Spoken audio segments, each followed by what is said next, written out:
श्री गुरवे नमः। सदाशिवसमारम्भाः शङ्कराचार्यमध्यमाः अस्मदाचार्यपर्यन्ताः वन्दे गुरुपरम्पराम्।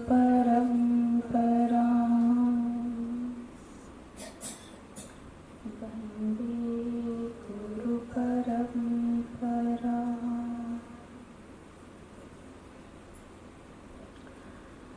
श्रीभगवानुवाच अहमेवास्मैवाग्रे नान्यद्यतसत्परम् पश्चादहं यदेतच्च यो वशिष्येतसोऽस्यहम् हृदेऽर्थं यत्प्रतीयेत न प्रतीयेत चात्मनि तद्विद्यादात्मनो मायां यथा भासो यथा तमः यथा महान्ति भूतानि भूतेषु चावचेष्वनु प्रविष्टान्यप्रविष्टानि तथा तेषु न तेष्वहम् एतावदेव जिज्ञास्यम् तत्त्वजिज्ञासुनात्मनः अन्वयप्यतिरेकाभ्याम् यस्यात् सर्वत्र सर्वदा यस्यां सर्वत्र सर्वदा कृष्णं नारायणं वन्दे कृष्णं वन्दे व्रजप्रियम् कृष्णं द्वैपायनं वन्दे कृष्णं वन्दे पृथासुतम् सच्चिदानन्दरूपाय विश्वोत्पत्त्यादिहेतवे तापत्रयविनाशाय श्रीकृष्णाय वयं नमः। श्रीकृष्णाय वयं नमः। चतुर्थ अध्याय महात्म्य का।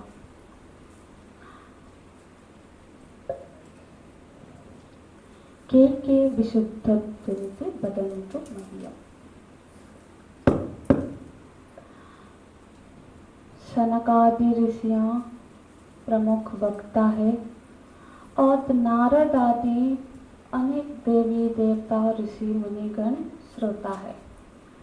तो हरिद्वार की इस पावन धरती पर भागवत की कथा समाप्त होने से पहले ही वहाँ भक्ति ज्ञान और वैराग्य पुष्ट होते हैं और नृत्य करने लगते हैं। ये प्रत्यक्ष फल देख के सब विस्मित हो जाते हैं कि भागवत का प्रत्यक्ष फल ये है कि जो ज्ञान वैराग्य भक्ति अभी लुप्त प्राय थे वो पुष्ट हो गए, जागृत हो गए हमारे ही चित्त में।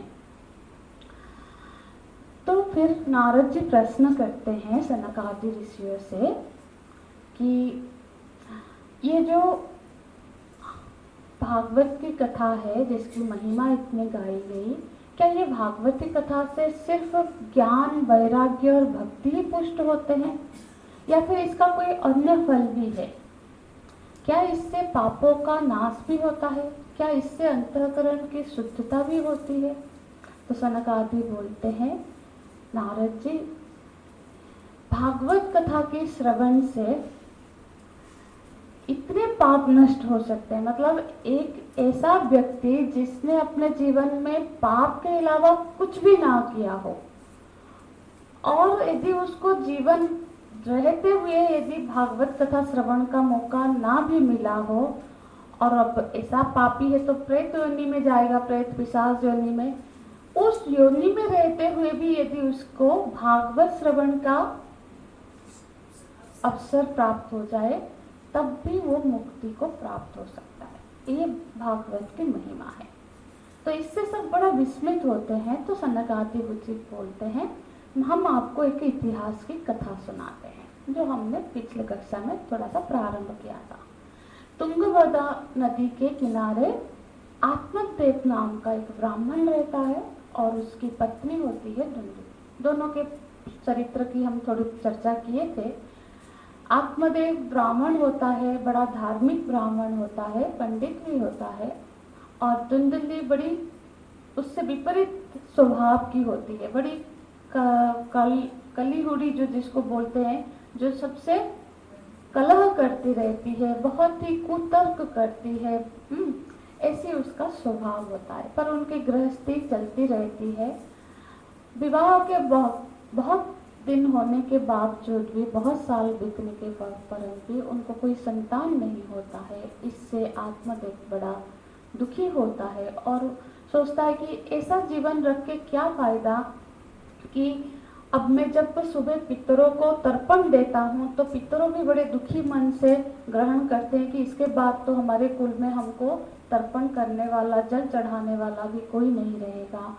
मैं इतना अभागा हूँ कि मेरे घर में मैंने गाय रखी, उसको भी कोई संतान नहीं हुआ, पेड़ भी लगाता हूँ तो उसमें भी फल नहीं आते, तो ऐसा जीवन तो व्यर्थ है। ऐसे विरह मन, विषाद मन से वो जंगल की ओर जाता है कि इस जीवन का मैं ना त्याग ही कर दूं।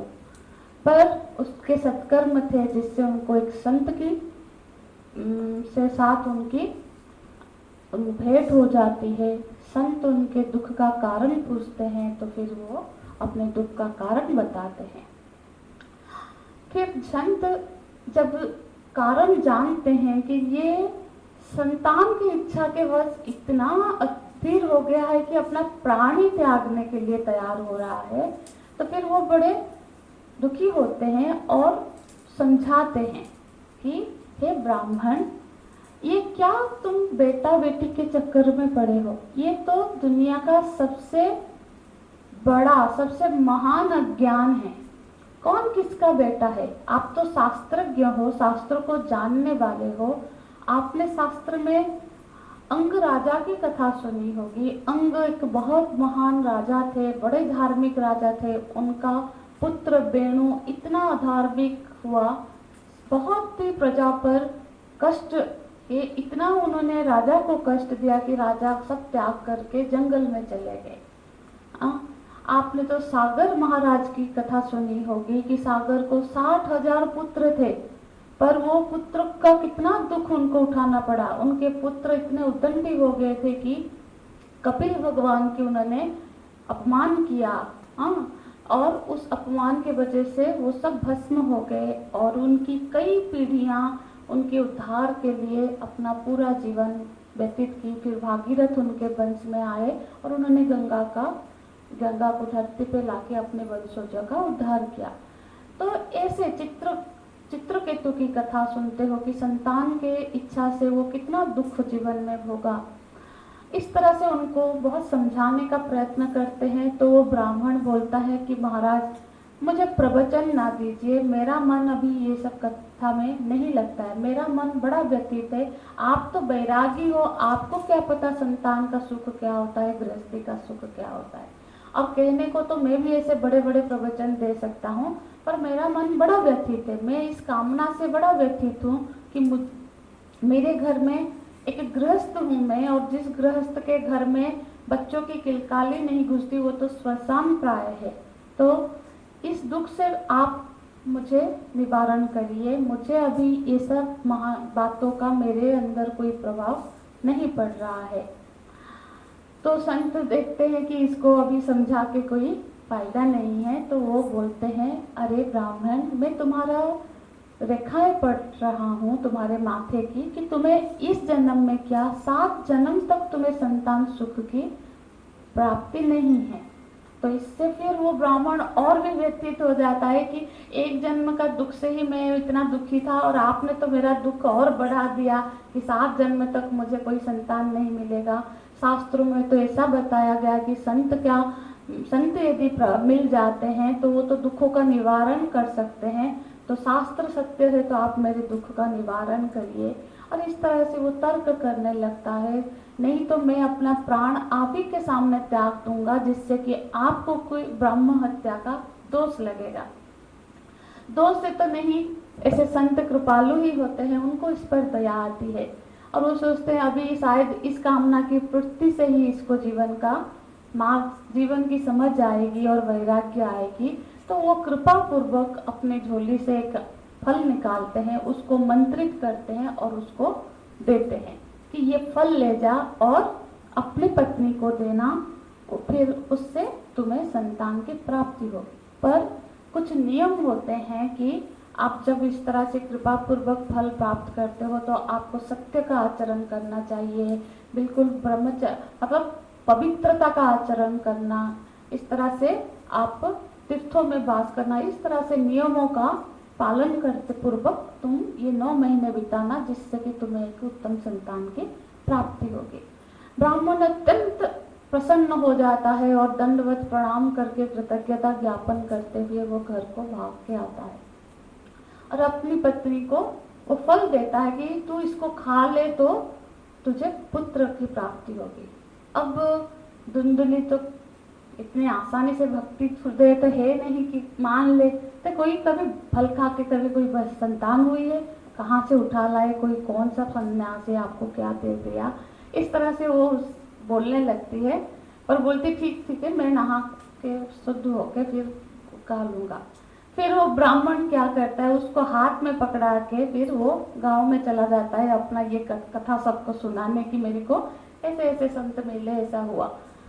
अब यहाँ पे वर्णन है, हम श्लोकों में नहीं जा रहे क्योंकि हम आगे बढ़ेंगे, आज इस कथा को कंप्लीट करेंगे। तो फिर क्योंकि उसके मन में फिर अनेक विचार आते हैं, ऐसा भागवत में स्वयं लिखा है, वेद व्यास जी की रचना है। लिखते हैं कि वो सोचती है अब पता नहीं कहाँ से कौन सा साधु इनको क्या फल दिया है और उसने क्या मंत्र किया है, कोई हो सकता है कोई तंत्र मंत्र किया हो, इसको खा लूं और मेरे को कुछ हो जाए। तो इस तरह की वो शंका व्यक्त करता है और सच भी हो और मेरे को मतलब गर्भ भी रह जाए तो फिर मैंने तो सुना है कि गर्भ का बड़ा कष्ट होता है, गर्भ में बड़ा पीड़ा कष्ट उठाना पड़ता है। और ऐसा भी होता है कि उसके बाद मैं अच्छे से घर का काम ना कर सकूं और ये तो फिर अपने छोटी बहन को, मेरे ननद को ले आएंगे घर का काम करने के लिए, वो तो फिर जो मैंने इतना बसा बसा सामान सब जोड़ा है वो ले जाएगी, तो मैं तो ऐसा कभी ना होने दूंगी। मैं अपने ननद को बड़े मुश्किल से घर से निकाली हूँ, अब वो फिर से आ जाएगी इसी बहाने। तो इस तरह का उसके सारे वो चिंतन करती है कि ऐसा हो जाए कि देखो मैं गर्भवती होंगी और सब यदि आग लग गया तो सब लोग तो भाग के चले जाएंगे, मैं तो नहीं भाग पाऊंगी और मैं मर जाऊंगी। और मैंने शास्त्रों में ऐसा सुना है कि सुखदेव जी 16 वर्ष तक गर्भ से बाहर ही नहीं आए। अब ये भी तो कोई मंत्र जंत्र करके लाए हैं, यदि ये बच्चा 4-5 साल तक बाहर ही नहीं आया तो मैं तो फिर फंस गई। इस तरह से उसके मन में बहुत सारे कुतर्क उसके मन में आ रहे हैं, तो फिर वो उस फल को खाती नहीं है। और शाम को जब वो ब्राह्मण आता है तो उसके पूछता है तो बोले हाँ मैंने खा लिया। अब उसके लिए झूठ कौन सी बड़ी बात है बोलना। पर उसके ऐसा हुआ कि संयोग से उसकी बहन दूसरे दिन आती है, छोटी बहन, और वो उसको बोलती है अरे बहन अच्छा किया तुम आ गई, मैं बड़े द्वंद्व में हूँ, ये कहाँ से एक ब्राह्मण का फल उठा लाए हैं और मेरे को बोल रहे हैं तू खा तो तेरे को पुत्र होगी। तो कहती है दीदी तुम ठीक बोलते हो, क्योंकि उसको कई सारे बच्चे थे, उसका ऐसा ध्यान था कि इसको कोई संतान ना हो तो मैं अपने बेटे को इसको दे दूं तो ये सारी संपत्ति मेरी हो जाएगी, मेरे बच्चे भोगेंगे, अब इसको कहाँ संतान। तो वो और उस पर थोड़ा सा शंका को और प्रोत्साहन देती है कि बिल्कुल सही बोलती हो दीदी, ये सब करने का हम लोग तो गर्भ, वो पीड़ा जानते हैं। बच्चे को पालना, उसको गर्भ में धारण करना बड़ा कष्टप्रद होता है। इसीलिए तुम बिल्कुल चिंता ना करो, और को पता नहीं क्या उसने मंत्र किया है, तुम बिल्कुल इसको मत खाना।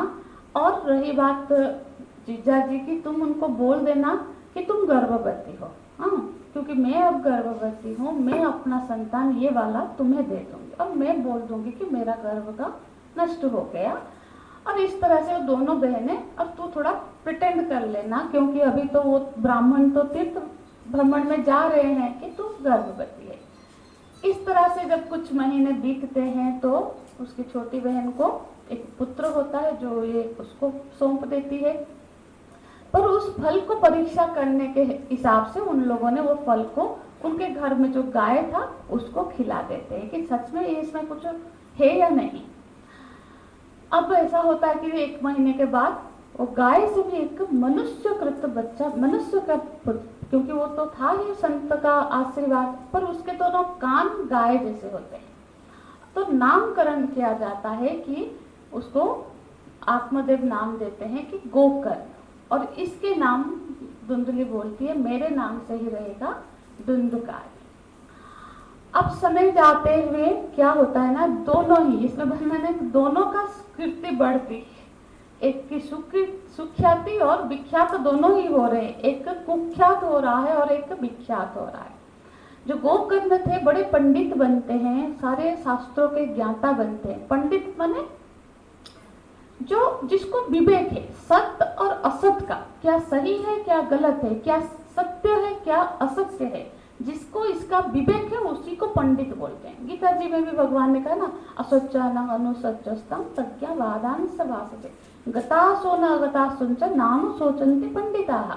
जो पंडित है वो क्या, कौन मर गया कौन नहीं मरा है, वो सब में व्यथित नहीं होते, क्योंकि वो सत्य पे उनकी दृष्टि रहती है। तो ये पंडित था, यहाँ लिखा जा रहा है कि वो गोकर्ण एक पंडित है, मतलब वो बड़ा विद्वान हो गया, सत्य असत का उसको भेद पता है। और वैसा ही ये जो धुंधकारी है वो बड़ा उपद्रवी बना। पिता माता को क्या चोरी तस्कर करता था, घर के चीजें लेके जुआ आदि खेलता था, घर के बर्तन वगैरह लेके भी बेच के माता पिता पर बड़ा अत्याचार करना शुरू किया। और गांव में सभी आके फिर इसको कंप्लेन करते थे कि आज ऐसा किया ऐसा किया।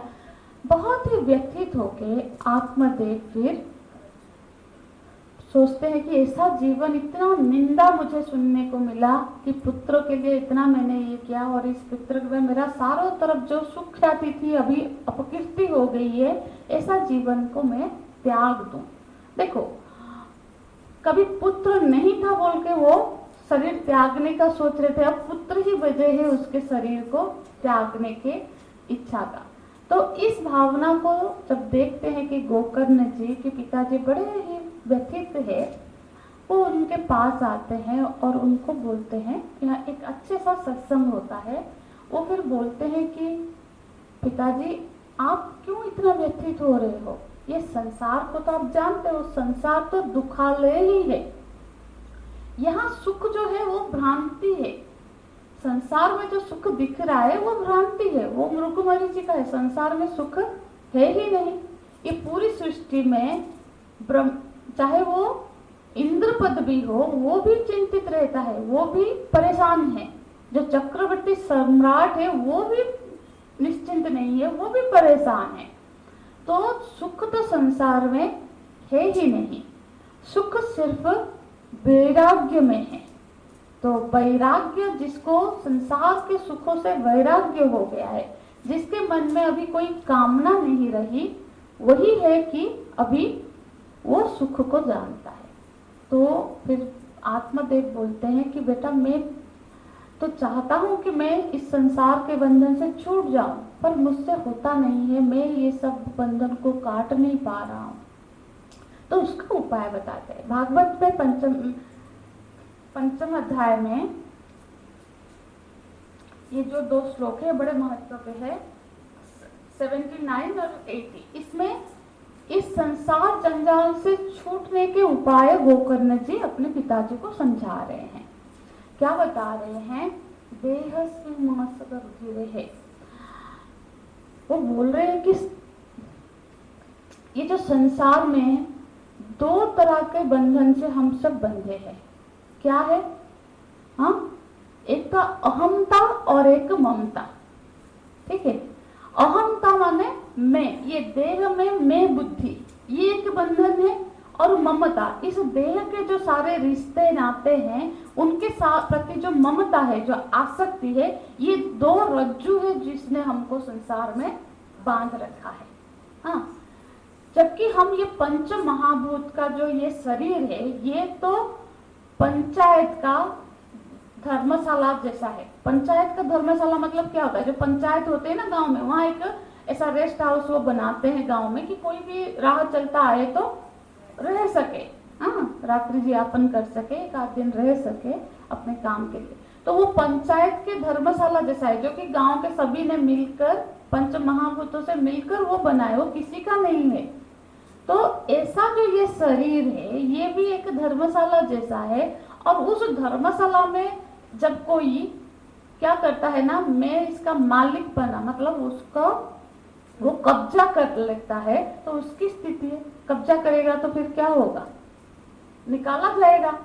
तो इसी तरह से हम लोगों ने इस शरीर में कब्जा कर बैठे, जबकि हम इस शरीर एक धर्मशाला जैसा है पंचमहाभूत का, जिसमें आके कुछ दिन रहना है फिर निकल जाना है, पर हमने उस पर कब्जा कर रखा है कि ये मेरा है, ये मैं हूं। ये एक बड़ा बंधन है कि ये शरीर जो रक्त मांस हाड़ का बना हुआ शरीर है, जैसे घर ईट मिट्टी और सीमेंट का बना हुआ होता है, ऐसा शरीर में मैं बुद्धि कर लेना, ये एक बंधन है।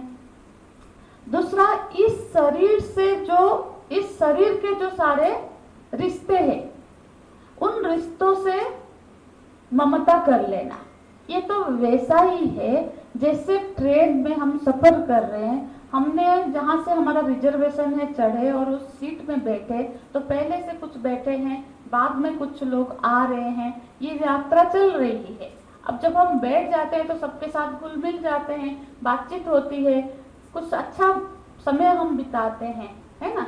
ऐसे ही ये जीवन जो यात्रा है, इस जीवन यात्रा में हम जैसा ही शुरू करते हैं जीवन का यात्रा, उसमें क्या होता है? माता है, पिता है, कुछ यात्री ऑलरेडी हमको मिल जाते हैं, दादा है, नाना, काका साहब। और फिर जिसका जब जब स्टेशन आता है उतरता जाता है, वैसे ही दादाजी का स्टेशन आ गया, निकल गए।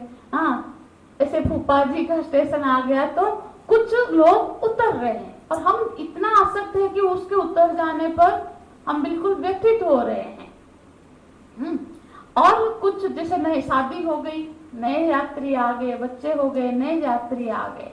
तो इस यहाँ पे हमको ये संकेत यहाँ पे बता रहे हैं कि ऐसा नहीं है कि हम जब यात्रा कर रहे हैं तो बिल्कुल सबके साथ प्रेम पूर्वक यात्रा करें, प्रेम पूर्वक व्यवहार करें।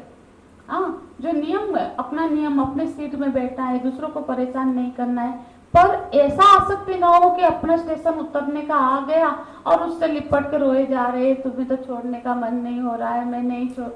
और ऐसा करोगे तो जब क्या होगा, जो टीटी है काला कोट वाला, वो आके खींच के उतार ही देगा। इसी तरह से हमारा जब स्टेशन आ जाएगा उतरने वाला, वो यमदूत आ जाएंगे बिल्कुल खींच के। परीक्षा चल रहा है, 3 घंटे का समय निर्धारित है, पेपर आप कंप्लीट करो ना करो, टाइम हुआ तो खींच के ले ही जाएंगे, है ना। सावधानी रहना है, क्योंकि वो टाइम देख रहा है यम बैठ के, जब हमारा टाइम कंप्लीट हुआ वो ले ही जाएगा, है ना। तो उसमें फिर ये जो आसक्ति, हम मतलब बुद्धिमान कौन है? जो स्टेशन आने से पहले अपना सामान तैयार करके, जिसको हाय हेलो बाय बाय बोलना है बोल के तैयार हो गया है कि अब मुझे उतरना है, वो सुखी है। सुखी आया था, रहने वाला समय भी आराम से बातचीत किया, खाया पिया, सुखी से रहा और उतर के अपने काम पे चला गया।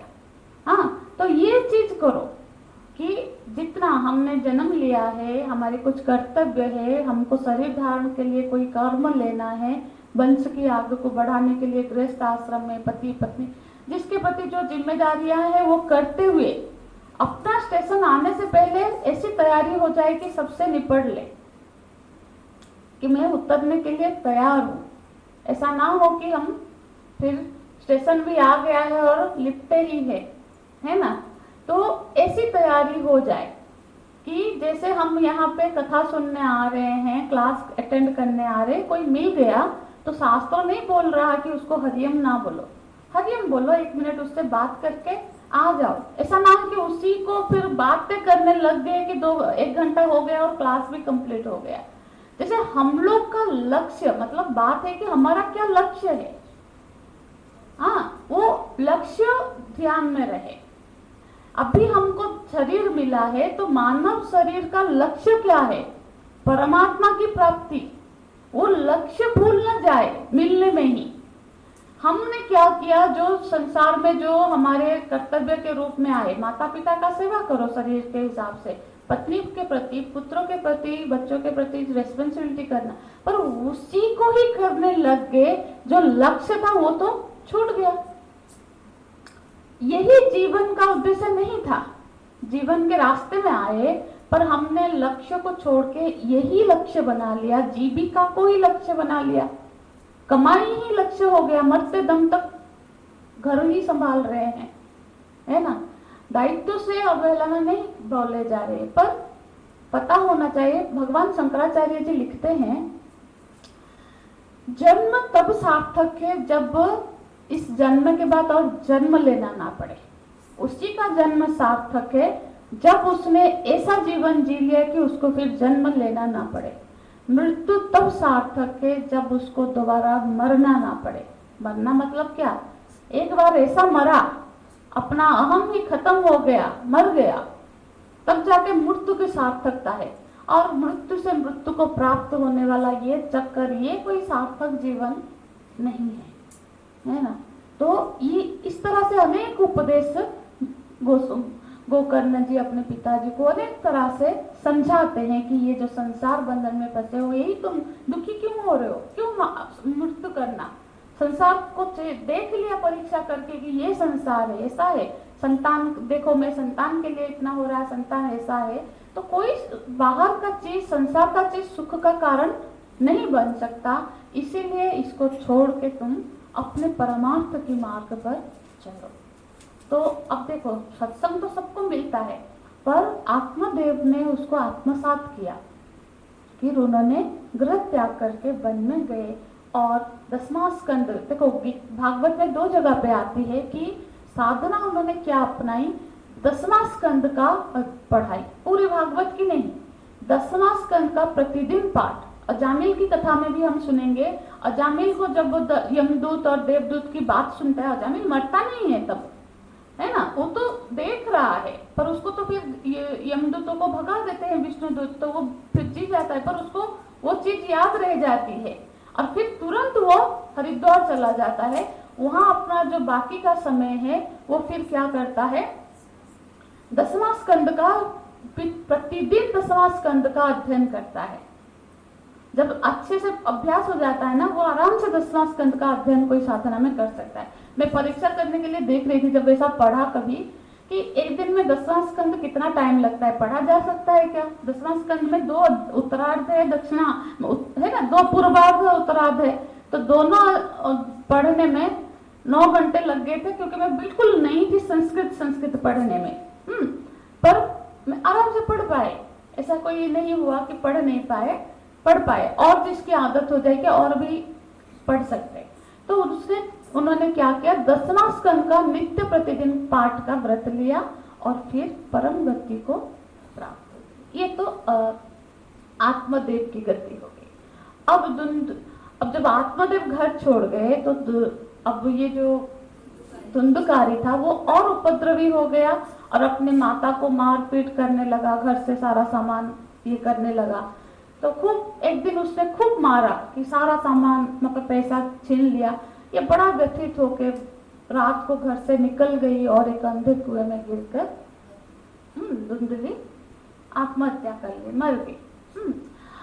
अब देखो, ये तो इतिहास है, ऐसा नहीं कि ऐसा नहीं हुआ था। जब भागवत में बताया कि इतिहास है, पर हम सब भी वही आत्मदेव ही है। हमें ये अपने पर भी समझना है। देखो ये जो तुंगभद्रा नदी है ना, ये क्या है? तुंगभद्र, तुंग माने श्रेष्ठ, भद्र माने कल्याण। जो तुंगभद्रा नदी है वो हमारा शरीर है, जो कि श्रेष्ठतम कल्याण की प्राप्ति के लिए मिला है ना। और उसमें ये आत्माराम हम है, जो आत्माराम हमारे अंदर, ये जो आत्मदेव है ना, ये उसमें बैठा है। ये तुंग, ये शरीर हमको उस परम कल्याण को प्राप्त करने के लिए मिला है ना। ये कल्याण पर हम क्या कर रहे हैं इसमें? ये तो साधन है ना, ये शरीर साधन है जिससे हम उस परम कल्याण को, परमात्मा की प्राप्ति कर सके, है ना। और धुंधली कौन है? धुंधली कौन है? धुंधली हमारी बुद्धि है, जो बिल्कुल कुतर्क करती है। तो आत्मदेव को जब सत्संग प्राप्त हुआ, संत का संग प्राप्त हुआ, उसने सत्संग के रूप में जो फल मिला, यहाँ जो उपदेश मिलता है वो सत्संग का फल है। पर उसने क्या किया? उसने जाके बुद्धि को दे के चला आया। मतलब हम यहाँ से घर जाते हैं तो उस सत्संग को अपने बुद्धि में बिल्कुल चिंतन मनन करके खिला देना चाहिए।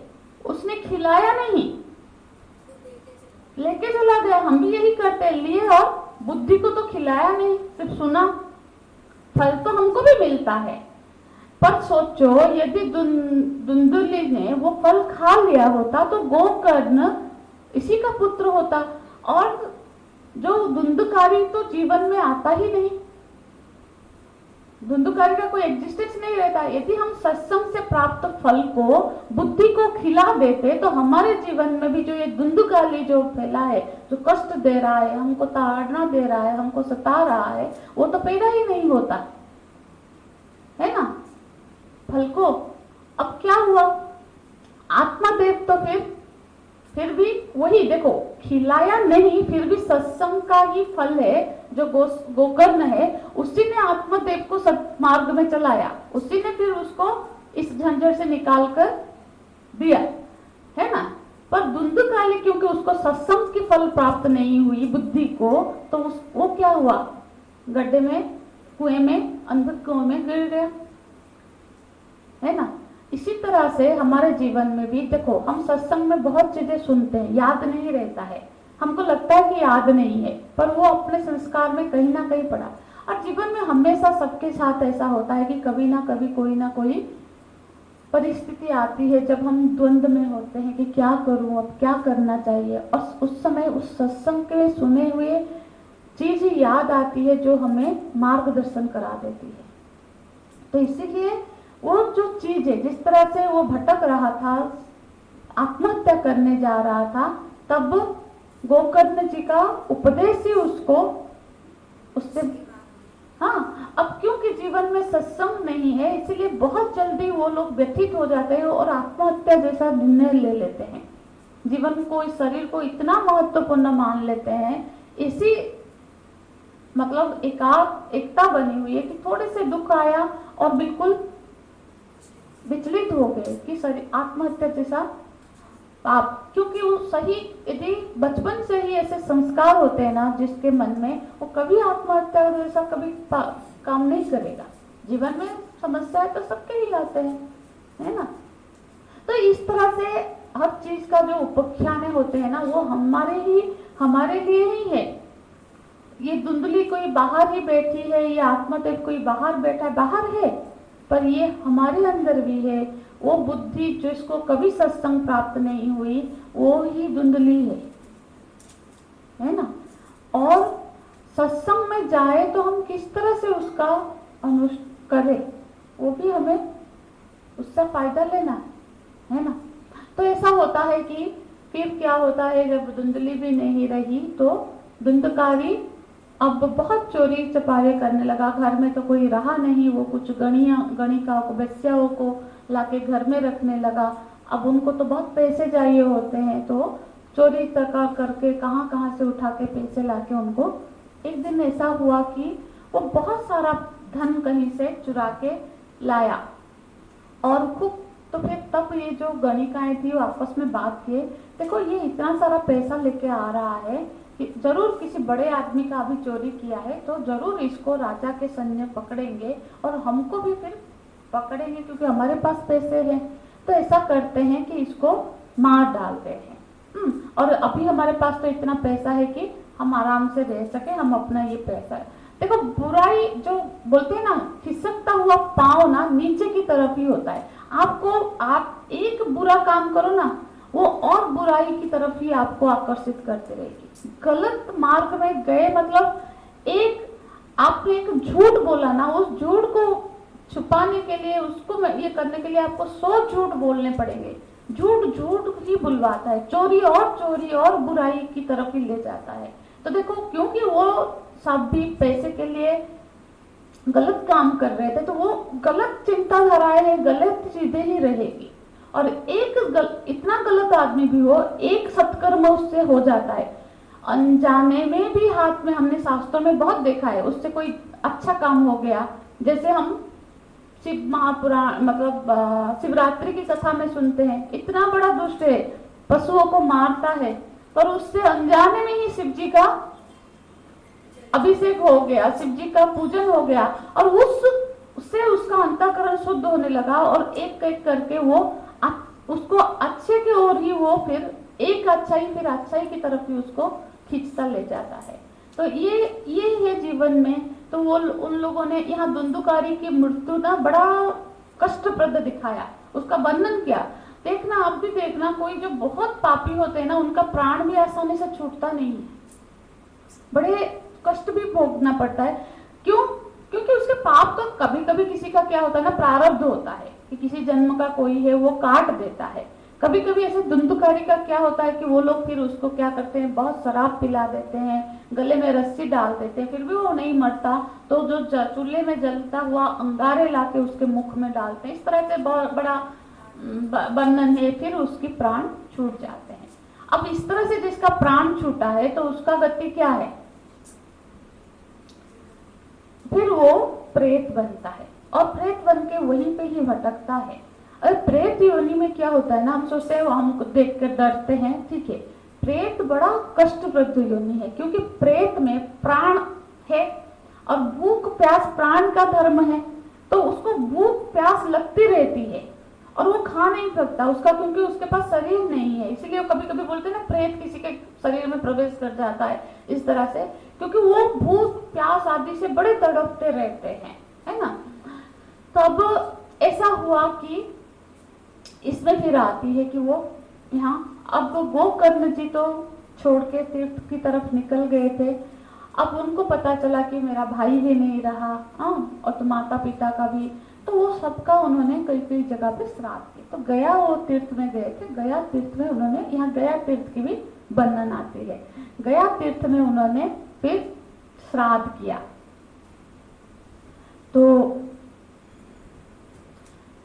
गया श्राद्ध में आप सबने सब बहुत सुना होगा, गया श्राद्ध आप लोगों में से बहुतों ने किया भी होगा। तो गया श्राद्ध की कथा आप लोग जानते ही होंगे, फिर भी मैं थोड़ा सा यहाँ इंगित कर ही देती हूँ, ताकि हमको सत्संगों में ये सब चीजें पता होनी चाहिए। देखो, गया इसलिए तीर्थ है, किस किस को गया तीर्थ की कथा पता है?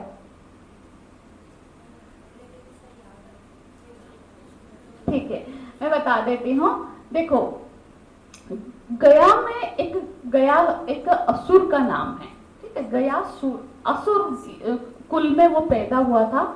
अब गयासुर ऐसा था कि उसने देखा कि उसके पूर्वज, ये गयासुर वृत्तासुर, ये जो है ना भस्मासुर के वंशज था, हाँ, और उसका ऐसा था कि देखो शिव जी से भस्म, उसके पूर्वज थे, तो उनको फिर भस्म कर दिया, भगवान विष्णु आके छल कर दिए, जो उसको सब पता था। तो वो उसने चालाकी क्या की, उसके प्रारब्ध अच्छे थे, उसके पूर्व जन्म के सुकृत थे, हालांकि किसी कर्म के वजह से असुर योनि में था, पर उसको ये आइडिया आया, मैं तो सुनता जब भी ब्रह्मा जी वर देते हैं, विष्णु जी वर देते हैं, असुर लोग ब्रह्मा विष्णु की तपस्या करते हैं, वर भी प्राप्त करते हैं, फिर ये विष्णु आके ना सब गड़बड़ कर देते हैं, और तो मैं क्या करूं, इन दोनों को क्यों करूं, मैं सीधा विष्णु जी को ही तपस्या करूंगा, तो फिर कौन उससे बचाएगा।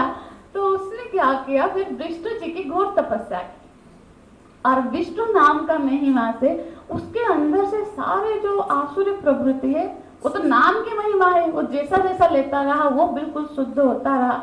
अब भगवान आए तो उसके मन में कोई अभी और कोई वासना ही नहीं रही, और बहुत कालों तक तो उसने तपस्या की कि अब मैं क्या अपने लिए मांगू भगवान, आपके दर्शन प्राप्त हो गए, मुझे और क्या चाहिए। अब भगवान बोले फिर भी तुम यदि कुछ वर मांगना चाहो मैं तुमसे बहुत प्रसन्न हूँ। तो उसने कहा कि ठीक है भगवान, ऐसा करिए कि जो भी मेरा स्पर्श करे या फिर मैं जहाँ पे जाऊं जो भी मेरे को स्पर्श करे और देखे उसको आपका लोक की प्राप्ति हो जाए, क्योंकि उसको अभी सब उस सब में सबके लिए दया भाव है, उसके मन में करुणा भाव है। और भगवान प्रसन्न हुए तो बोलते थे हाँ कर, मतलब उनको वर दे देते हैं। अब वो घूमता रहता है, हर कोई उसका स्पर्श और दर्शन करके सब वैकुंठ ही जाने लगे। अब बड़े से बड़े पापी भी वैकुंठ जाने लगे तो यमराज ने ब्रह्मा जी से जाके निवेदन किया, ब्रह्मा जी ये किया तो फिर तो मेरे को तो न्याय का दिया है, पापी से पापी भी उसके दर्शन करके या उसको देखते ही सब ब्रह्म लोग जाने लगे हैं, वैकुंठ जाने लगे हैं, ये तो फिर ठीक नहीं है, पापियों को उनके पाप की तो सजा मिलनी चाहिए।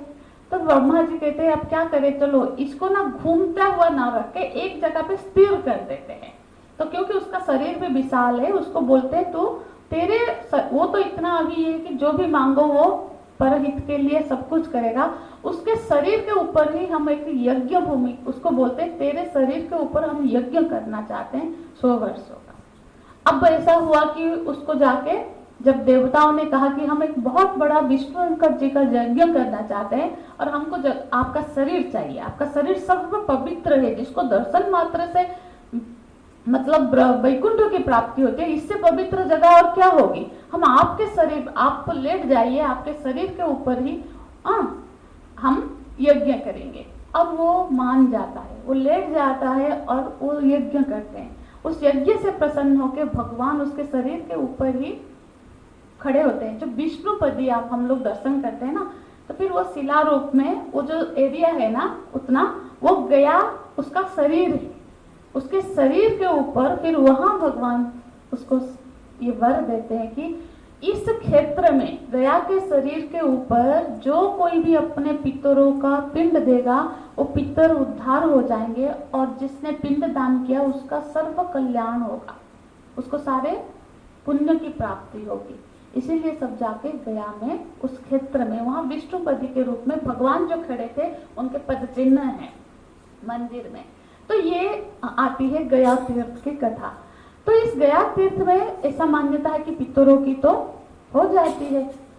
अब रात यह हुआ कि यो गया तीर्थ में सबका पिंडदान करके फिर वो अपने गांव आते हैं। गांव आते तो रात हो गई होती है, तो उसके घर में बस एक जगह छोटी सी जगह सफाई करके रात को सो जाएंगे, सुबह देखेंगे घर में तो कोई है नहीं, कब से खंडर बन के पड़ा है। अब रात को सोते हैं तो ये धुंधुकारी उसको बहुत तरह से आकर डराने की कोशिश करता है, और पर वो तो ज्ञानी है, वो डरते तो नहीं है, पर बोलते तू कौन है, और वो बोल नहीं पाता। जब वो ये मंत्रित जल उस पर छिड़कते हैं तब उसको थोड़ी सी शक्ति आती है कि वो बोल सके। वो बोलता है भैया मैं तो धुंधुकारी हूँ और मैंने इतने पाप किए हैं जिस वजह से अब मैं इस प्रेत योनि में भटक रहा हूँ, आप मुझे कृपा करके, आप तो बहुत दयालु हो, ज्ञानी हो, मुझे किसी भी तरह से इस योनि से आप उद्धार करो। तो वो बोलते तो तू ही बता मैं क्या करूं, मैंने तो तेरा गया में भी श्राद्ध किया, फिर गया बोले मैं 100 बार भी गया श्राद्ध करो, मेरा ऐसा पाप है, मैं तो बिल्कुल नंबर 1 पापी हूं, तो मेरा उससे उद्धार नहीं हो सकता, आप कुछ और तरीका निकालो। फिर सुबह होती है तो बहुत पंडितों से चर्चा करते हैं। अब कहीं जब कुछ समझ में नहीं आता, वो सूर्य भगवान के उपासक थे तो अपने इष्ट देव की उपासना करके ध्यानस्थ होते हैं, तो फिर सूर्यदेव उनको फिर बताते हैं कि आप भागवत सप्ताह का करो, जिसके श्रवण मात्र से पापी भी ये उद्धार हो सकता है। ये जो घटना है ये परीक्षित के घटना से भी पहले की है और नारद जी के भक्ति के वृत्तांत से भी पहले की है, क्योंकि वहां ये बात बताई जाए, ये सत्ययुग की कथा है ना। तो भागवत सप्ताह अभी की ट्रेंड नहीं है। तो फिर क्या होता है कि गोस्वामी गोकर्ण जी वहां पे आषाढ़ महीने का होता है समय और वहां भागवत कथा का आयोजन करते हैं। हजारों लोग भागवत कथा सुनने आते हैं और वहां पे धुंधुकारी मुख्य श्रोता है तो वो पहुंचता है, पर क्या करे उसका शरीर तो फिर उसको तो शरीर नहीं है ना, तो वो सिर्फ क्या होता है हवा से भटकता है, मतलब कहीं स्थिर बैठ ही नहीं सकता, हवा उसको आगे पीछे उड़ा ले जाती है। तो वहां एक बांस होता है जिसके अंदर वो, क्योंकि वो सुन सके इसीलिए उस बांस के अंदर वो घुस जाता है। इसीलिए आज भी उसके प्रतीक के रूप में कि कोई भी ऐसे अशरीर हो जो भटक रहा है, ऐसा कोई अशरीरी हो तो उसकी जगह देने के लिए एक बांस वहां पे रखी जाती है और उस बांस को 7 दिन के बाद जाके बाहर, क्योंकि क्या पता उसका वो प्रेत हो या कुछ हो, इसलिए उसको फिर घर में नहीं रखा जाता। तो हर भागवत में एक बांस, इसीलिए उसमें 7 गांठ होते हैं और जैसे ही कथा चलती है तो एक एक गांठ 7 दिनों में ओके। और उसमें से जब लोग देखते हैं कि वो उसमें से धुंधुकारी एक दिव्य शरीर प्राप्त करके आके गोकर्ण जी को प्रणाम करता है तो सभी लोग आश्चर्य होते। फिर विमान उसने बड़ी अच्छी सी भागवत की स्तुति गाई है वहां पे, हम इतने लंबे में नहीं जाएंगे में।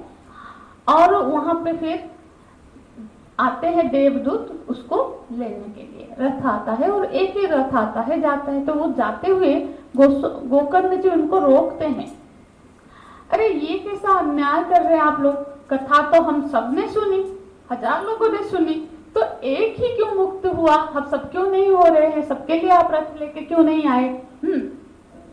तो फिर वो देवदूत बताते हैं कथा तो आप सबने सुनी पर जिस तरह से धुंधुकारी ने सुनी उस तरह से नहीं सुनी। अब कथा में कोई इसीलिए आ गया क्योंकि कोई टाइम पास करना है, बहुत लोग अब क्या करें, साढ़े 1 घंटा चलो वहां घूम बैठ जाते हैं। तो उसको उतना देखो, उसका भी फल है, टाइम पास के लिए कम से कम सिनेमा हॉल न जाके वो कथा में आया है, पर उसको वही प्राप्त होगा जैसा भाव। कोई आते हैं देखते हैं ये कैसे बोलते हैं, कुछ आता भी नहीं, परीक्षक होके आते हैं बहुत लोग, परीक्षा के बहाने बोलते, वैसा फल भी मिलता है। कोई आते हैं बस क्योंकि वो बुरा मान जाएंगे, बोले थे आने के लिए, यदि ना जाए तो कहीं वो बुरा ना मान जाए, इसी चक्कर में आते हैं। तो पर ये था धुंधुकारी था, उसने आत्म कल्याण के लिए कथा की श्रवण की। कथा में कहीं भी कथा हो, प्रवचन हो, सत्संग हो, हमें ये भाव के साथ जाना है कि इससे मेरा कल्याण होगा तो हमारा कल्याण ही होगा। आत्म कल्याण के लिए कि मैं कुछ सीखूंगा, कुछ सुनूंगा, उसको अपने जीवन में उतारूंगा, इस मनोवृत्ति के साथ आएंगे तो हमको बहुत चीजें मिलेगी जिसको हम सुनेंगे, अपने जीवन में उतारेंगे। नहीं तो यदि समय पास ही करना है तो समय तो आप ना भी करो तब भी पास ही हो जाएगा, आपको करने की जरूरत नहीं है क्योंकि समय किसी का नहीं रुका है, आपका भी नहीं रुकने वाला है, समय तो पास हो ही रहा है, हो ही जाएगा।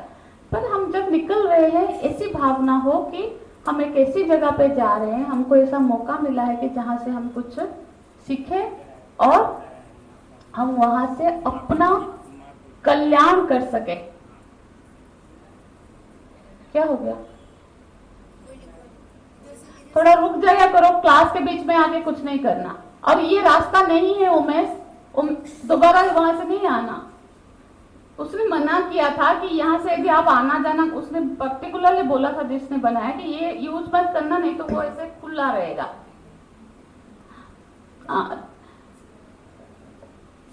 तो अब फिर ऐसा हुआ कि क्यों उन्होंने कथा की श्रवण की विधान बताई, क्योंकि इसने आत्म कल्याण के लिए, उसको कोई चिंता नहीं थी कि कौन आ रहा है कौन नहीं आ रहा है, कि खाना पीना कुछ का चिंता नहीं था, वो सिर्फ चाहता था कि अपने इस योनि से मुक्त हो जाए, तो इसीलिए उसको मुक्ति प्राप्त हुई।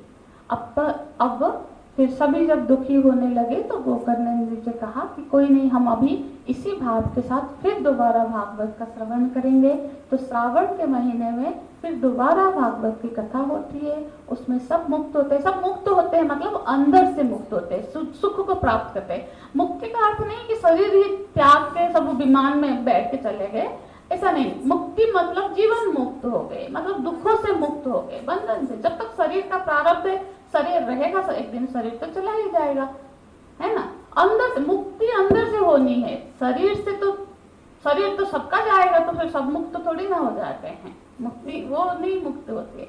तो फिर इस तरह की उनको सबको मुक्ति की प्राप्त हुई, मतलब सबको ज्ञान की प्राप्त होती है। ये धुंधकारी की कथा यहाँ पे भागवत में इसका बड़ा महत्व बताया गया है कि हम जब भागवत में प्रवेश से पहले इस कथा को, मतलब महात्म्य को भी जाने। कोई भी चीज का महात्म्य जानते हैं तो उसकी महत्वता पता होती है। बहुत बार क्या होता है, हमको बड़े दुर्लभ चीजें मिल जाती है, पर क्योंकि उसके प्रति महान बुद्धि नहीं होती है, हम शायद उसको गवा देते हैं। जब वो हमारे पास नहीं रहते हैं ना, तब पता चलता है कि अरे ये तो इतने महान थे, हमने देखो उस समय का कैसे गलत उपयोग कर लिया, और हम उस समय हमारे पास इतने मौके थे पर हमने गवा दिया। इसीलिए पहले महानता भी पता होनी चाहिए ताकि हम उसकी यथार्थ कदर कर सके, चाहे वो ज्ञान हो, चाहे व्यक्ति हो, चाहे वस्तु हो, हर चीज की, है ना। जिसको जिस तरह की कदर की जरूरत है वो तो करना चाहिए, है ना, वरना वो चीज टिकती नहीं है। तो यहाँ पे फिर इस कथा की समाप्ति होती है। और छठा, इस कथा, इसके छठे में 6th चैप्टर अध्याय में ये जो क्या है, ये महात्म्य है। महात्म्य में 6 अध्याय है। तो हमने 5 अध्याय तक, पहले तो 2 अध्याय तक भक्ति, नारद आदि प्रसंग सुने, फिर 3 अध्याय धुंधकारी की कथा आई, फिर अब 6ठे अध्याय में नारद जी भागवत का सप्ताह को कैसे करना है उसके बारे में पूछते हैं। उसका तो बड़ा विस्तार से वर्णन है, ताकि सप्ताह ज्ञान यज्ञ करे तो किन किन नियमों का पालन करे, किस तरह से उसका अनुष्ठान करे। तो पहले ही बताते हैं कि कितने पैसे जरूरत। देखो, लोग कोई भी भागवत का सोचते हैं ना, पहले सोचते हैं कितने पैसे की जरूरत पड़ेगी। देखो, तो यहाँ पे बोलते हैं कि जैसे एक बेटी की शादी के लिए जरूरत है, वैसा ही पैसा इसके लिए जरूरत है। अब बेटी की शादी कोई करोड़ में भी कर सकता है, कोई 1 लाख में भी कर सकता है, वो डिपेंड करता है कि वो किस तरह से करना चाहता है। पर ये वैसे ही मान्य है कि आपके सामर्थ्य के हिसाब से आप अपनी पुत्री की शादी का व्यवस्था करते हैं। तो उसी तरह से यदि आपके पास अच्छा सामर्थ्य है तो उसको भव्य तरह से करनी चाहिए। उसके लिए एक ऐसा वक्ता का चयन करना का है जो कि भक्त हो, जो उदार हो, जो ज्ञानी हो। ऐसे वक्ता का चयन करो जिसको व्यास बोला जाता है, व्यास की विधिवत पूजन करो।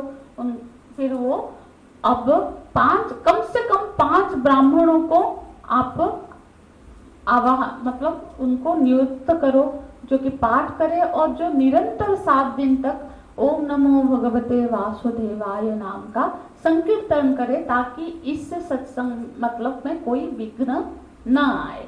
और विधिवत सारे देवी देवताओं का आवाहन पूजन करो। और फिर जैसे सबको आमंत्रण दिया जाता है ना, चारों तरफ आमंत्रण भेजो कि कथा श्रवण करने लोग, मतलब अच्छी तरह से पब्लिसिटी हो।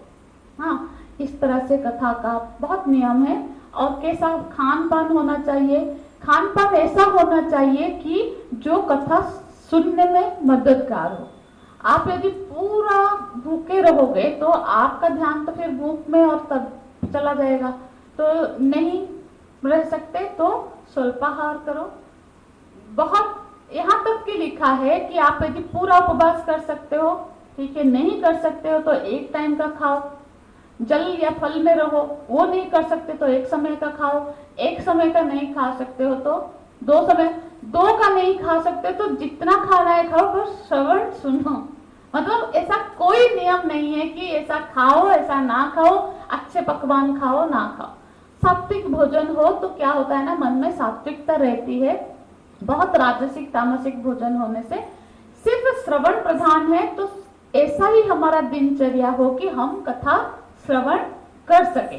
इतना हमको सोना ही चाहिए कि हमको कथा में नींद ना आए। कोई बोले नहीं मैं बिल्कुल सोऊंगा नहीं, खाऊंगा नहीं, तो वो सिर्फ कर्म कांड में शरीर को तपाने में चला जाएगा, श्रवण में उसका मन नहीं लगेगा, क्योंकि जो घटना घटेगी वो श्रवण से घटेगी।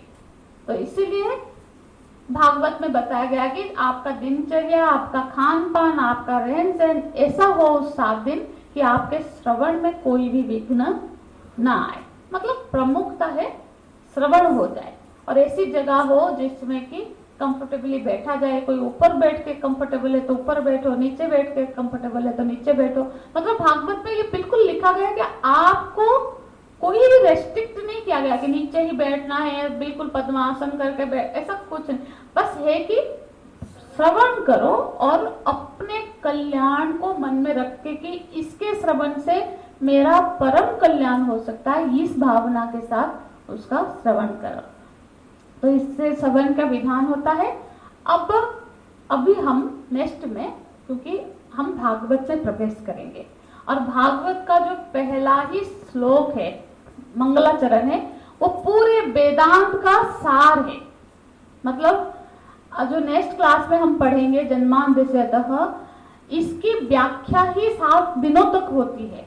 हम 7 दिनों तक नहीं करेंगे पर एक क्लास लेंगे जरूर, और वो मानो उसको यदि समझ गए तो आप पूरे वेदांत को समझ गए। अभी हम असल में अभी तक हम महात्म्य ही पढ़ रहे थे। नेक्स्ट गुरुवार से हम भागवत में प्रवेश करेंगे। तो प्रथम स्कंद में प्रवेश करेंगे। हाँ, भागवत में 12 स्कंद है, तो 12 स्कंद में से भागवत में प्रथम स्कंद में प्रवेश करेंगे। अभी महात्म्य पढ़ देख रहे थे, तो मोस्टली जो सप्ताह कथा होती है ना, उसमें पहले दिन महात्म्य ही कंप्लीट करते हैं, फिर दूसरे दिन से कथा में प्रवेश करते हैं। तो हमने 4 क्लास लग गया हमको महात्म्य कंप्लीट करने में। जैसे भी कथा 4 घंटे की होती है तो हम ठीक रफ्तार से जा रहे हैं। और उसका क्योंकि ऐसा है भी कि भागवत का जब आप श्रवण भी कर रहे हैं, आप पारायण भी कर सकते हैं, तो इसीलिए उसके भी पारायण में भी अनेक तरह की बातें बताई गई है कि वो नेक्स्ट में सुनेंगे। ठीक है, हरिओम तत्सत्। ओम पूर्णमदः पूर्णमिदं पूर्णात् पूर्णमुदच्यते पूर्णस्य पूर्णमादाय पूर्णमेवावशिष्यते। ओम शांति शांति शांति। हरि ओम। श्री गुरुभ्यो नमः। हरि ओम। आरती सभी आ सकते हैं। पहले हमने सोचा था कि लाइन लाइन करेंगे, पर हम देखते हैं जब तक आरती होती है ना, काफी लोग कर सकते हैं। जिसका भी श्रद्धा हो आरती करने आ जाए। पंखा थोड़ा बंद करना पड़ता है।